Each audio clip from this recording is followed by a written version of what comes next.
ছোট ভাই আমার, বোন আমার, প্রতিজ্ঞা করো, বাপ মরবে, মা মরবে, ভূমিকম্প হবে, সিডর হবে, এই পৃথিবী লন্ড ভন্ড হয়ে যাবে, বেঁচে আছি মানে ফজরের 2 পড়তেই হবে।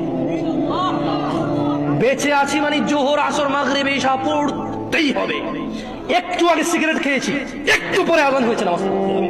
একটু আগে পর্নোগ্রাফি উলঙ্গ সিনেমা দেখেছি, একটু পরে আজান হয়েছে, নামাজ পড়তেই হবে।